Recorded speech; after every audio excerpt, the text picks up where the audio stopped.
Kubey doesn't make fixed blades. Do they? Oh, maybe they do.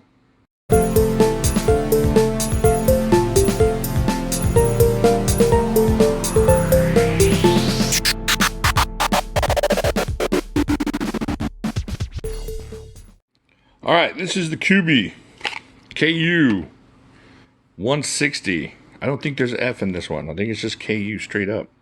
So we're good to go there. This is a hunting knife.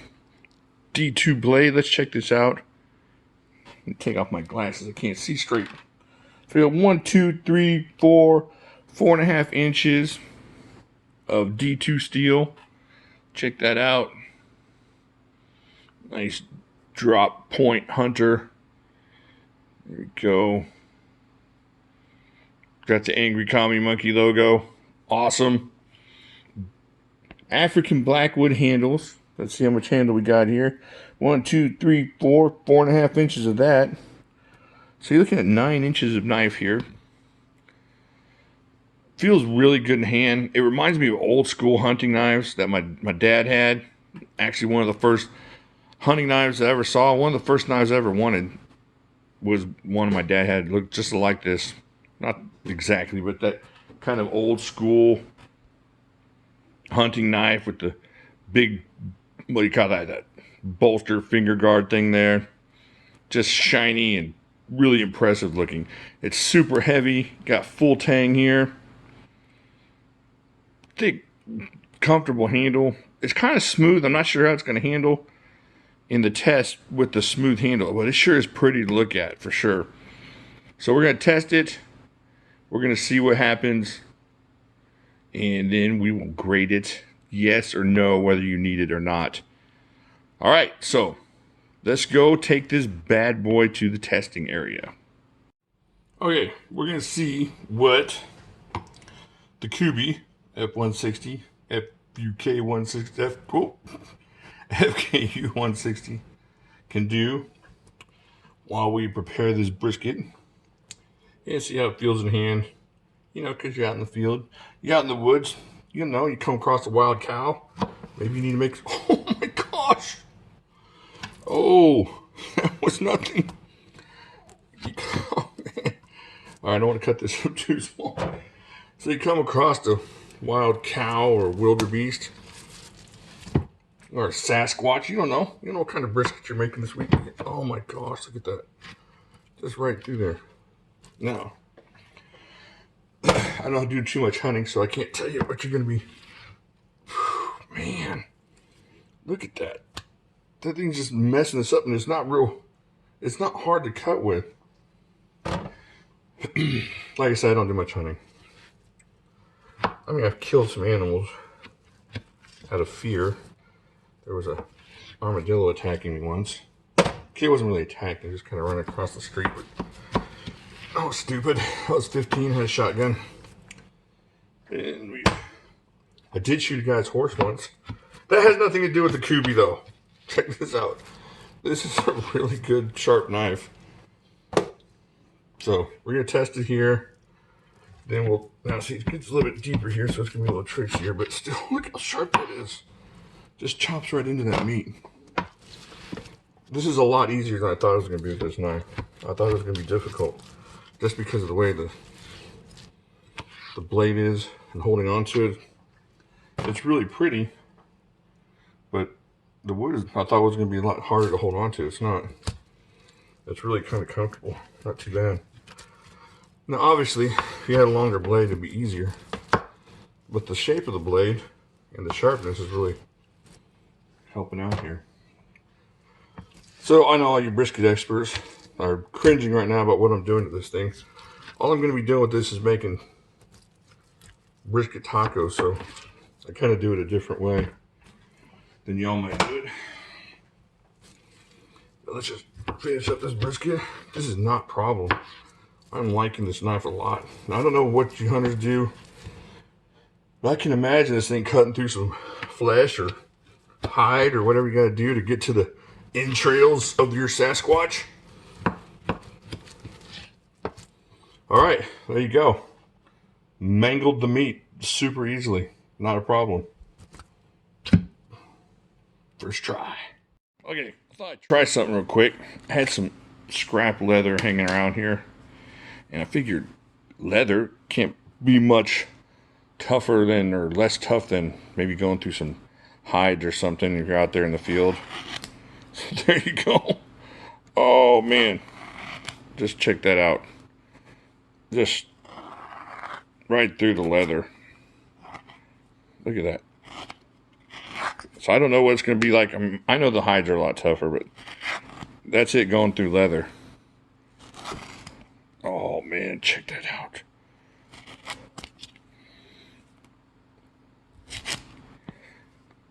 So if I had more room and more leather, and probably do a better job than I'm doing, but it's not slowing down for anything. The edge is really good. The blade, the way it's shaped, is really nice for cutting, as we saw on the brisket as well. All right, to the cutting room now. I set this thing up outside, a little table. We're gonna check this thing and see how it does a little chopping on this old dead branch here.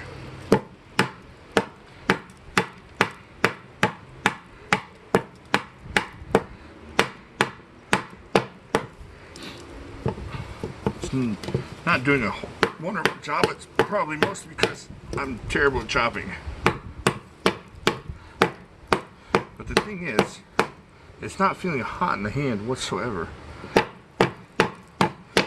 It feels, it's not slipping. I got a little back grip back here. It's still working pretty good. So,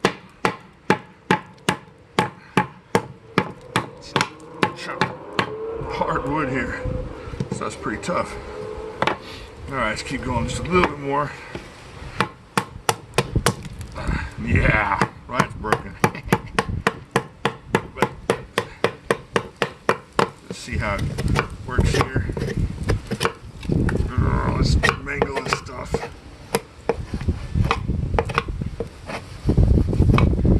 Right. I mean, it's going to get you some decent feather stick in here. Not too horrible, right?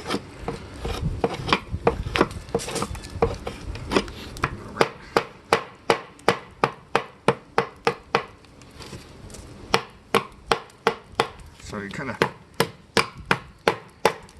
get an idea of what it can do. All right, now it's time to take a 160 for a walk in the media room, the testing room, not the media room.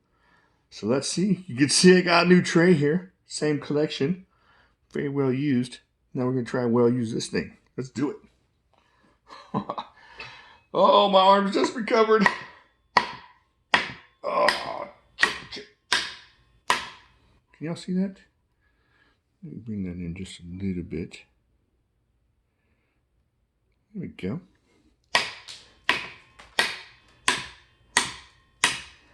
Alright, we're chipping the poop out of this. Alright, so I'm back here on this handle, trying to get, you know, for the swing, but up here is not going to really make sense. You can't get a lot of, and this isn't a chopper or anything, I'm just trying to test the blade, so. But it's not slipping out of my hands, is what I'm saying. I basically got a 3-finger grip on this thing, and it's not going anywhere. And I'm dismantling this table. Old school.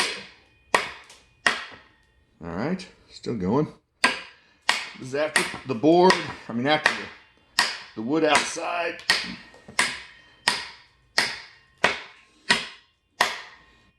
Check that out. Let's see what we're doing there. Anything bad to it? Nothing. Alright, let's see if we can. Oh! We knocked it down. We must stabilize this.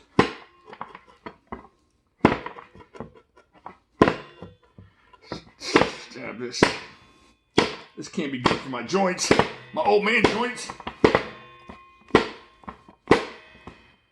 Test that tip out.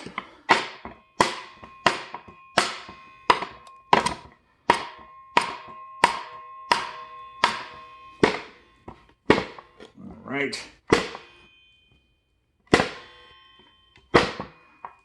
Let's see what we're doing. Nothing. It's not doing anything to this blade. Let's a couple more chops.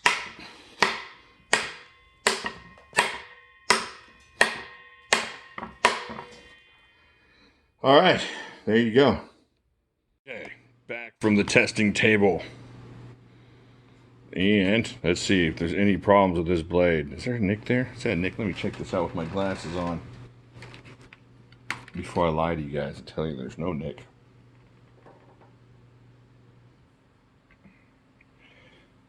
Just the tiniest of something there. But not much. For all the beating we did on this thing, there may be a couple little dings here and there. Can you check that out? Let's see what it does with the paper after all the destroying we did with it. Not been stropped, touched, or nothing. Ooh. What do y'all think about that? I mean, come on. Look at that. Alright, so this is the Kubey KU160 hunting knife. And outside these, barely any touches right there. There's a little one. And that's it. I may have just barely dinged the blade. That's just a little gooey on there. That's nothing. But there's a little bitty one there. I don't know if you can tell. And there you go. Brisket cutting, wood chopping, branch cutting, and coupon mangler. You can't beat this. This is pretty awesome. This is way better than I thought it was going to be. Not that I thought it was going to be bad. It's just I didn't think it was going to hold up that nicely. Uh-oh. Did I ding it? So, there you go. Just a great knife. Really cool. And I will talk to y'all later.